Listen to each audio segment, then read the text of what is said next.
ছোট লোকের বাচ্চা কোথাকার, দেখে কাজ করতে পারিস না? স্যার আপনি?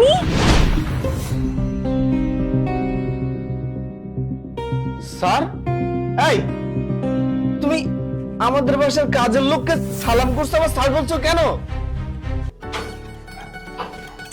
তোমাকে কত করে বললাম এভাবে হুট করে আমাকে বাসায় এনো না, তোমার আম্মা কি ভাববে? আরে আম্মা কিছুই মনে করবে না, আর আম্মাই তো আমাকে বললো যে তোমাকে দেখবে, তোমাকে একটু বাসায় নিয়ে আসতে, সেজন্যই নিয়ে এসেছি।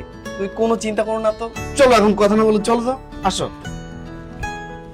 তামা তুমি একা আসলে কেন? তোমার মা বাবাকেও নিয়ে আসতে, তাহলে তো আমরা আজকেই বিয়ের পাকাপাকি করে ফেলতাম। আসলে আন্টি আমি তো সাইড ভিজিটে ছিলাম, সেখান থেকে ডিরেক্ট চলে এসেছি। আচ্ছা আচ্ছা, হ্যাঁ। তাই না? হ্যাঁ তোর ভাইয়ের চয়েস আছে বলতে পারো।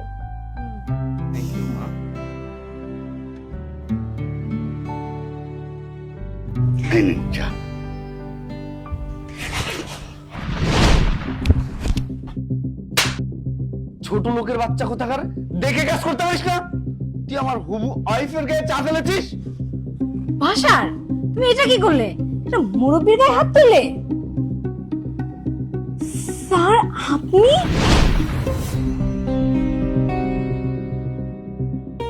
স্যার, এই তুমি আমাদের বাসার কাজের লোককে সালাম করছো, আবার স্যার বলছো কেন? তুমি চুপ করো। তুমি জানো ইনি কে? ইনি আমার স্কুলের প্রধান শিক্ষক ছিলেন। স্যার আমাকে চিনতে পেরেছেন? আমি লতা, আপনার স্কুল থেকে এসএসসি পরীক্ষায় যে একটিভে ফার্স্ট ডিভিশন পেয়েছিল, আমি সেই মেয়ে। ও লতা, ওই যে রুবেল মিয়ার মাইয়া, যে কাউরে 1 নাম্বার রোল নিতে দিত না স্কুলে। আমি সেই লতা। কিন্তু স্যার আপনি এখানে কেন?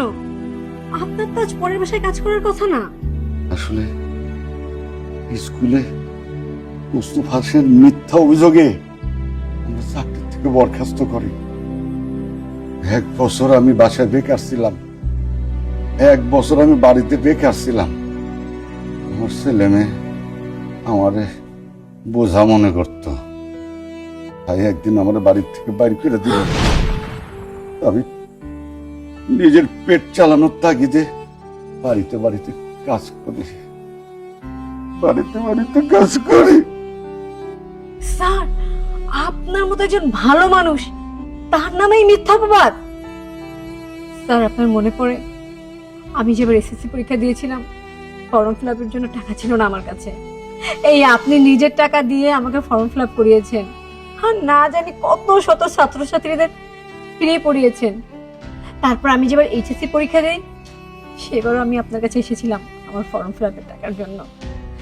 আপনি চোখ বন্ধ করে আমাকে টাকাটা দিয়েছিলেন ফর্ম ফিল আপের জন্য, আর আজকে আপনার এই অবস্থা আমি মেনে নিতে পারছি না।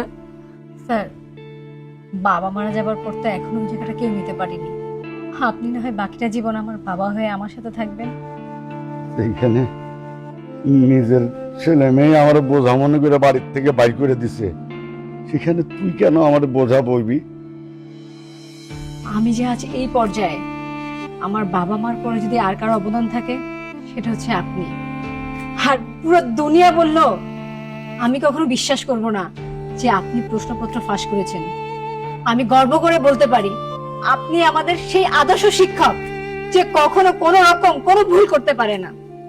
আর কোনো কথা নয়, আপনি এখনই আমার সাথে আমার বাসায় চলুন। চলুন। লতা,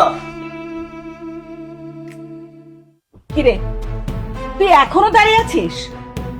তোর সামনে দিয়ে মেয়েটা চলে গেল, তুই ওকে আটকাবি না? যা শিগগির। ঠিক আছে। মানুষ হবে না।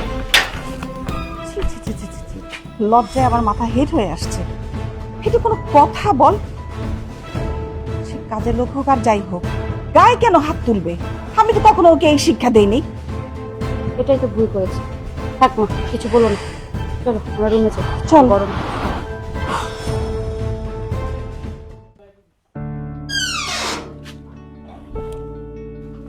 লতা, লতা কোথায় যাচ্ছ?